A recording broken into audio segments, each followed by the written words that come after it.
Any entity, when it needs to be communicated, needs to have a designation or a name. Without a designation or a name, how do you communicate? So God needs a name. And that name for God in the Vedas, amongst other names, is Om. This Om is also called Pranav. It represents the formless aspect of God, without any attributes, without any designations, without any forms. His all-pervading formless aspect is represented by the Om. This Om is particularly significant because it is a cosmic sound. This whole universe is pervaded by Om. So, in the Vedas, the Om comes in the beginning of mantras as the beej, as the seed. Purnamadah Purnamidam Purnat Purnamudachyate. The Om comes there. So Om is uncontroversial. Everybody can accept this Om. There are many yogis who are drawn to the formless aspect of God.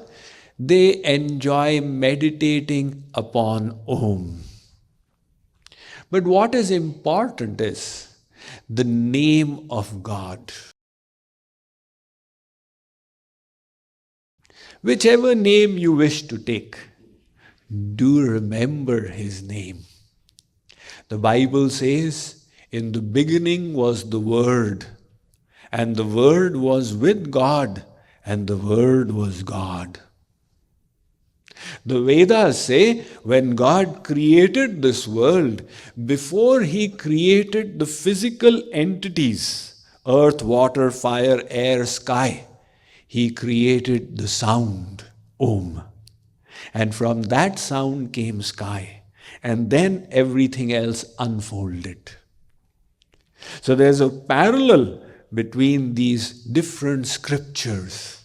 And all of them emphasize the name of God. What is the advantage of the name of God? Our mind, it fluctuates in its thoughts. We don't keep the mind focused in one place. So in a minute, you're thinking this and then thinking that and then thinking a third thing, and so on it goes. So if we can develop this habit of taking God's name, the mind gets yoked to it.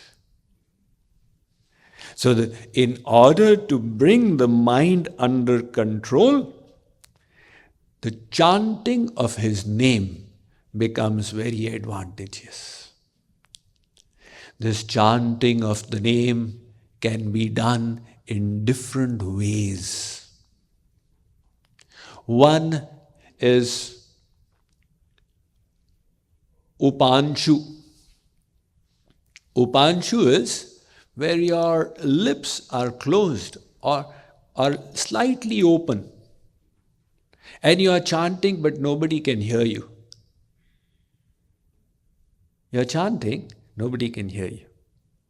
One is Manasik. You are just chanting in the mind, Radhe Sham, Radhe Sham.